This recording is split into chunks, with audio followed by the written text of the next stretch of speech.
हजरत मूसा अलैहिस्सलाम की मुकम्मल दास्तान कुरानी। मिस्र का हालात और फिरौन का जुल्म। मिस्र में एक जालिम बादशाह हुकूमत करता था जिसे कुरान में फिरौन कहा गया है। वो बनी इसराइल को गुलाम बनाए हुए था, उनके लड़कों को कत्ल करता और औरतों को जिंदा छोड़ देता। इसे खबर मिली कि बनी इसराइल में एक बच्चा पैदा होगा जो उसकी बादशाहत खत्म करेगा। हजरत मूसा की पैदाइश और दरिया में बालना। इसी जमाने में मूसा पैदा हुए। अल्लाह ने उनकी वालिदा के दिल में डाला, इसे दूध पिलाओ, फिर जब खतरा हो तो दरिया में डाल दो, हम इसे तुम्हें वापस लौटा देंगे। उन्होंने टोकरी में रखकर दरियाए नील में बहा दिया। महल तक पहुंचना और परवरिश। टोकरी फिरौन के महल पहुंची। इसकी बीवी आसिया बिन्ते मुजाहिम ने कहा, ये मेरी आंखों की ठंडक है, इसे कत्ल न करो। मूसा किसी दाया का दूध कबूल नहीं कर रहे थे। उनकी बहन ने कहा, मैं एक औरत बताऊं जो उसकी परवरिश करे।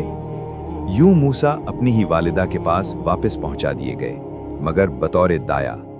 अल्लाह का वादा सच हुआ। जवानी और किप्ती का वाकया। जब जवान हुए तो एक दिन देखा कि एक बनी इसराइली और एक किप्ती लड़ रहे हैं। बनी इसराइली ने मदद मांगी। मूसा ने किप्ती को घूंसा मारा, वो मर गया। मूसा फौरन बोले, ए रब, मैंने अपने ऊपर जुल्म किया, मुझे बख्श दे। अल्लाह ने माफ कर दिया। अगले दिन वही बनी इसराइली फिर झगड़ रहा था। किप्तियों को पता चल गया। एक शख्स दौड़ता हुआ आया और कहा, सरदार तुम्हें कत्ल करने का मशवरा कर रहे हैं, निकल जाओ। मिस्र से मदियन तक सफर। मूसा डरते हुए मिस्र से निकले। दुआ की, ए रब, मुझे जालिम कौम से निजात दे दे। वो मदियन की तरफ रवाना हुए। ये सफर आसान नहीं था। अकेले, बेसामान, बेवतन। मदियन में 2 लड़कियों की मदद। मदियन पहुंचकर एक कुएं पर लोगों को पानी पिलाते देखा। एक तरफ 2 लड़कियां अपने जानवर रोके खड़ी थीं। मूसा ने पूछा, तुम क्यों खड़ी हो? उन्होंने कहा, हम इस वक्त तक पानी नहीं पिला सकती जब तक चरवाहे हट न जाएं।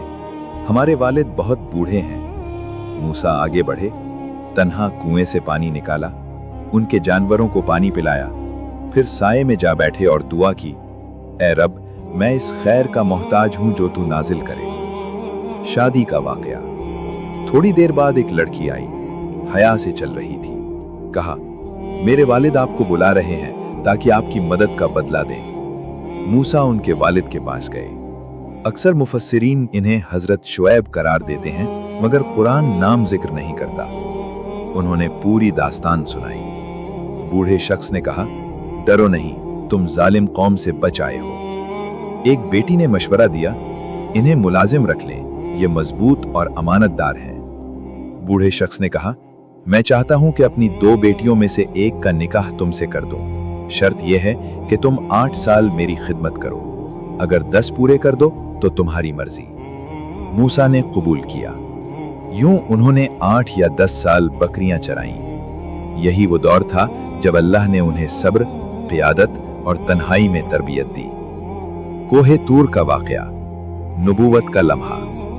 मदियन से वापसी पर रात के वक्त कोहे तूर के करीब आग देखी। घर वालों से कहा, तुम ठहरो, मैं आग लाता हूं या रास्ते की खबर।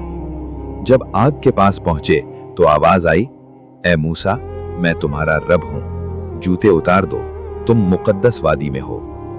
अल्लाह ने फरमाया, अपना आसा फेंको। वो सांप बन गया। मूसा घबरा कर पीछे हटे।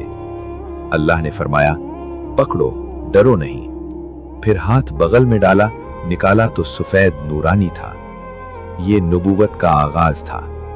मूसा ने दुआ की, ए रब, मेरा सीना खोल दे, मेरा काम आसान कर दे, मेरी जुबान की गिरह खोल दे और मेरे भाई हजरत हारून को मेरा वजीर बना दे।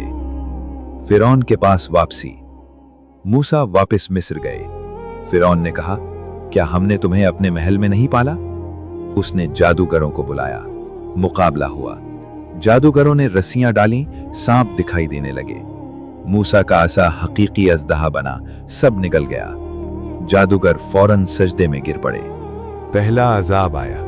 दरियाए नील का पानी सुर्ख हो गया। वो पानी जिस पर मिस्र की जिंदगी कायम थी, अब पीने के काबिल न रहा। लोग घबरा उठे। फिर जमीन पर फैल गईं टिड्डियां, खेत खाली हो गए, फसलें मिट गईं। फिर जुएं और कीड़ों ने सुकून छीन लिया। जिस्म, कपड़े, जानवर सब मुतासिर हुए। फिर मेंढक घरों में, महलों में, यहां तक कि शाही महल भी महफूज न रहा। हर बार वो हजरत मूसा अलैहिस्सलाम से कहते, दुआ करो, हम ईमान ले आएंगे। लेकिन जैसे ही अजाब हटता, वो फिर मुकर जाते। आखिरकार हुक्म आया, बनी इसराइल को लेकर रात के अंधेरे में निकल जाओ। और वो निकल पड़े। आगे समंदर, पीछे फिरौन का लश्कर। लोगों ने कहा, हम तो पकड़े गए। हजरत मूसा अलैहिस्सलाम ने फरमाया, हरगिज नहीं, मेरा रब मेरे साथ है। फिर असा उठा और समंदर 2 हिस्सों में बट गया। रास्ता खुल गया, कौम पार हो गई। और जब फिरौन अपने गुरूर के साथ उसी रास्ते में दाखिल हुआ, पानी वापस आ गया। ताकत डूब गई, गुरूर डूब गया, जुल्म डूब गया, और रह गई सिर्फ एक निशानी कि हक देर से आता है, मगर आता जरूर है।